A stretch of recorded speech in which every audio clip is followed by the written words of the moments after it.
प्राय द्वादश शताब्दी आज जाए जगतर नाथ श्री जगन्नाथ को भक्त माने अति श्रद्धार नीलमाधव नाम संबोधन कर श्री जगन्नाथ नामर यथार्थता तथा तार प्रामाणिक तथ्य विभिन्न पुराण उपलब्ध हुए। यथा द्वापर शेष प्रभु श्रीकृष्ण शियाली लताकुंज प्राण विसर्जन करने परठू पुरी जिलार नीलगिरी एक गुंफार नीलमाधव रूपे विराजमान होते। विश्वावसु से वंशर अन्यतम नीलमाधव सेवक थे। प्रत्यह संध्यार से घर बाहरी जाई नीलमाधव को एकांत पूजा करुले।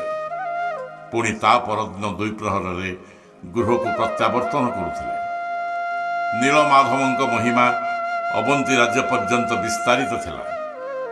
मालवा बा अवंतीर राजा इंद्रद्युम्न निज अनुज तथा महामंत्री विद्यापति को नीलमाधव विषय में सविशेष तथ्य संग्रह करने नीलगिरी अंचल को प्रेरण कले। युवक विद्यापति कौशल क्रमे शबर राजा विश्वावसु राज्य में उपनीत हेले। विश्वावसु कन्या ललिता को प्रेम बंधन में बांधी विद्यापति विवाह कले। किसी दिन अंते थरे विद्यापति ललिता को प्रश्न कले,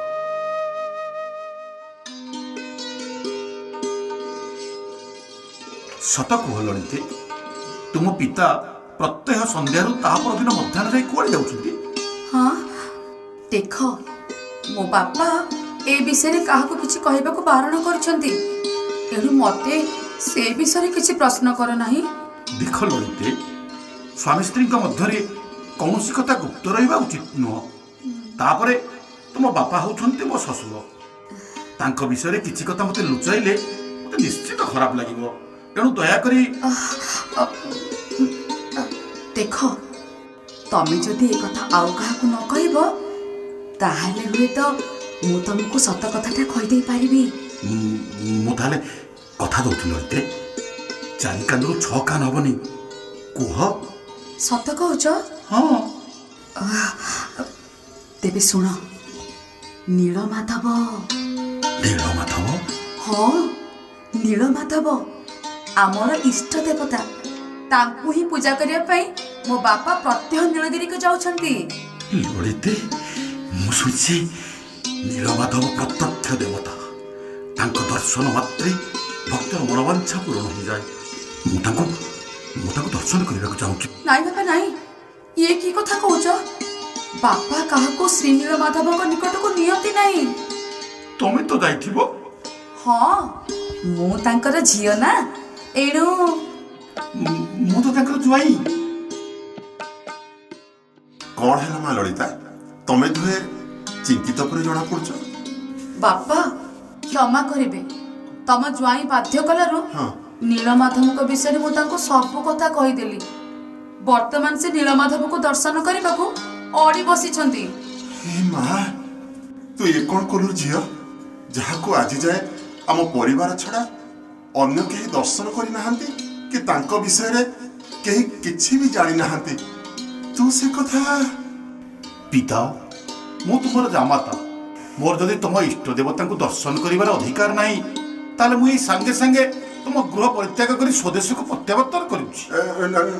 नाही विद्यापति, तुम्हें आम परिवार अविच्छेद्य अंग। नीलमाधव को दर्शन करिवारे मु बारण करिबि नाही। हेले गोटाए शर्त, तुम्हें नीलमाधव को दर्शन करिवो, हेले तांकर अस्तित्व विषय आउ काहाको किछि भी कहिबो नाही। जदि न कहिबो ताले काली मु तुम आखिरे अंधपुटुड़ी बांधी मोर आराध्य देवता निकट को नहीं जीवी। नीलमाधव को दर्शन करने को मोर मन व्याकुल होउछि पिताश्री। मु तुमर सब शर्त मानिबा को प्रस्तुत। हाँ हाँ हाँ ठीक अच्छे। ताले काली संजरे मु तुमको नीलमाधव पाखक नहीं जीवी। विद्यापति बड़ चतुर थिले। तांको आखिरे सिना अंधपुरली बंधा जाइथिला, किंतु मन व्याकुल होउथिला। से नीलमाधव को दर्शन करने को गला बेले विश्वावसु अजाणत रास्ता रे किसी सोरिष बुणी बुणी गले। कारण तांकर विश्वास थिला वर्षा हवा पर एई सोरिष मंजी गछरे परिणत हो। ତାପରେ ସେ ପୁନର୍ବାର ନୀଳମାଧବଙ୍କ ଦର୍ଶନ କରିବାକୁ ସ୍ୱୟଂ ଆସିପାରିବେ। ସେଦିନ ନୀଳଗିରି କନ୍ଦରରେ ନୀଳମାଧବଙ୍କୁ ଦର୍ଶନ କଲେ ବିଦ୍ୟାପତି।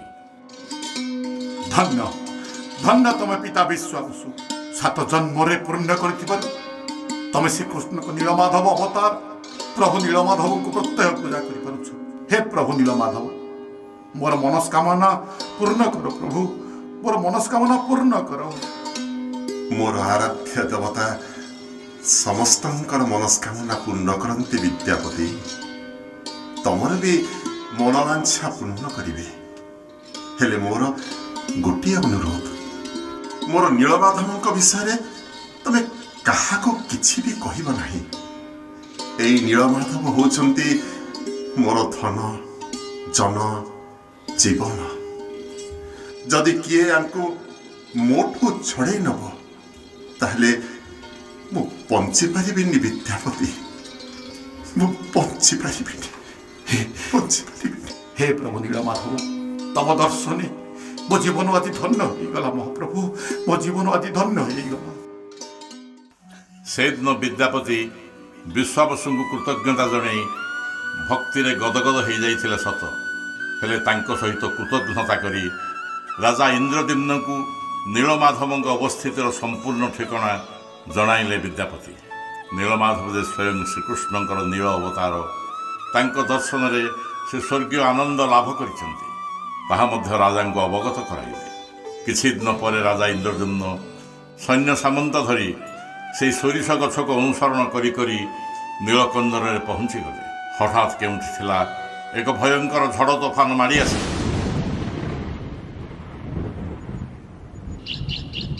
ଆସନ୍ତୁ ଆସନ୍ତୁ ମହାରାଜ, ଏହି ପବିତ୍ର ଗୁମ୍ଫା ଭିତରକୁ ଆସନ୍ତୁ।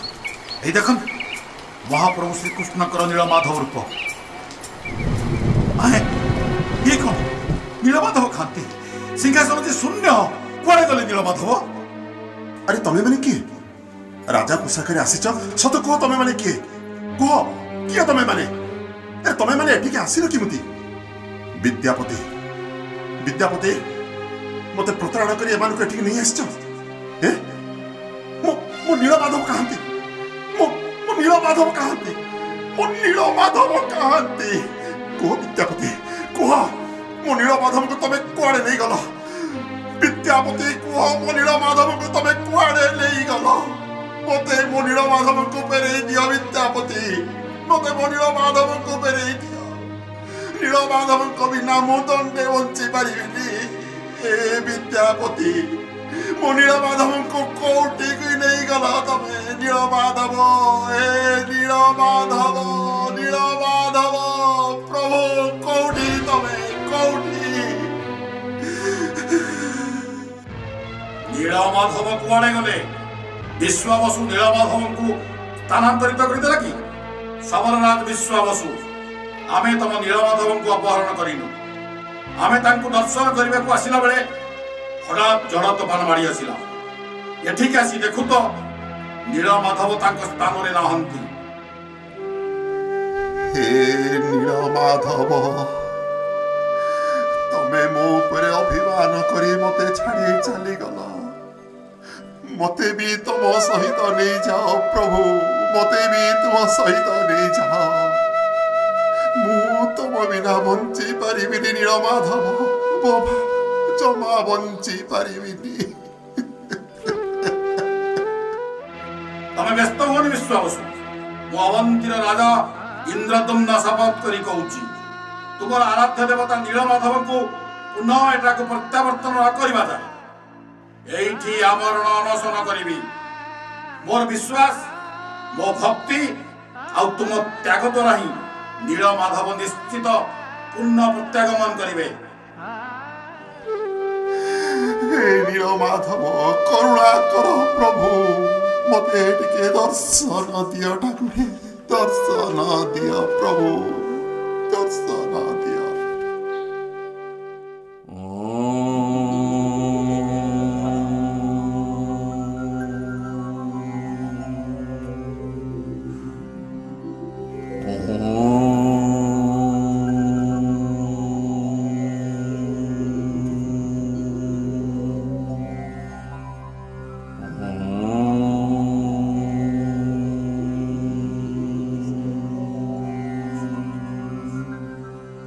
ଏମିତି 7 ଦିନ 7 ରାତି ଇନ୍ଦ୍ରଦ୍ୟୁମ୍ନ କ୍ଷୁଧା ତୃଷା ନିଦ୍ରାକୁ ଭୁଲି ନୀଳମାଧବଙ୍କ ପାଇଁ ନୀଳଗିରିରେ ତପସ୍ୟା କଲେ। ଅନ୍ୟ ଦିଗରେ ବିଶ୍ୱାବସୁଙ୍କର ନୀଳମାଧବଙ୍କୁ ପୁନଃ ପୂଜା କରିବାର ଅଭିଳାଷରେ କ୍ରନ୍ଦନର ସ୍ୱର ଶୁଭୁଥିଲା। ହଠାତ୍ ପ୍ରଭୁଙ୍କର ଗୁରୁ ଗମ୍ଭୀର ଶୂନ୍ୟବାଣୀ ଶୁଣାଗଲା। ରାଜା ଇନ୍ଦ୍ରଦ୍ୟୁମ୍ନ, ତୁମର ପ୍ରଗାଢ଼ ଭକ୍ତିରେ ମୁଁ ପ୍ରୀତ, ହେଲେ ମୁଁ ଆଉ ନୀଳମାଧବ ରୂପରେ ଆବିର୍ଭାବ ହୋଇପାରିବି ନାହିଁ। ତୁମର ସାଗର ବେଳାରେ ଏକ ମନ୍ଦିର ନିର୍ମାଣ କର। ମନ୍ଦିର ନିର୍ମାଣ ସମ୍ପୂର୍ଣ୍ଣ ହେବା ମାତ୍ରେ ସାଗର ତଟରେ 3ଟି ଦାରୁ ତୁମେ ପ୍ରାପ୍ତ ହେବ। ତାପରେ ସେହି ଦାରୁରେ ଆମେ ଶ୍ରୀ ଜଗନ୍ନାଥ, ବଳଭଦ୍ର, ସୁଭଦ୍ରା ରୂପରେ ଦାରୁ ବ୍ରହ୍ମ ରୂପରେ ବିରାଜମାନ କରିବୁ। ପ୍ରଭୁ ନୀଳମାଧବ, ତମେ ତ ନୀଳଗିରିକୁ ଶୂନ୍ୟ କରି ଚାଲି ଯାଉଛ। ମୁଁ କାହାକୁ ପୂଜା କରିବି ମହାପ୍ରଭୁ? ମୁଁ କାହାକୁ ପୂଜା କରିବି? ହେ ନୀଳମାଧବ, ନୀଳମାଧବ ପ୍ରଭୁ, ମହାପ୍ରଭୁ। ମୁଁ ତୁମ ଅନ୍ତରରେ ସର୍ବଦା ବିରାଜ କରିଛି ବିଶ୍ୱାବସୁ। ରାଜା ଇନ୍ଦ୍ରଦ୍ୟୁମ୍ନ ନିର୍ମିତ ମନ୍ଦିରରେ ମୁଁ ବିରାଜମାନ ହେଲା ପରେ ତୁମେ ମୋର ପ୍ରଧାନ ସେବକ ହେବ। ମୋ ଭକ୍ତି ରସରେ ତୁମେ ସଦା ରସାୟିତ ହେବ ବିଶ୍ୱାବସୁ।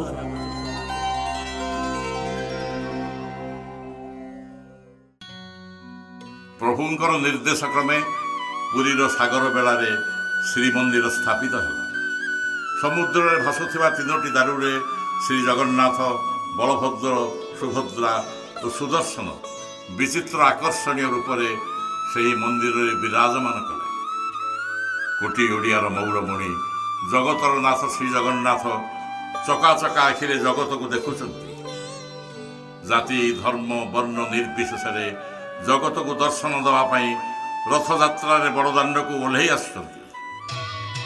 କୋଟି କୋଟି ଭକ୍ତଙ୍କର ମନୋବାଞ୍ଛା ପୂରଣ କରିବା ସହିତ ସାରା ବିଶ୍ୱରେ ସର୍ବଧର୍ମ ସମନ୍ୱୟର ବାଣୀ ପ୍ରଚାର କରୁଛନ୍ତି।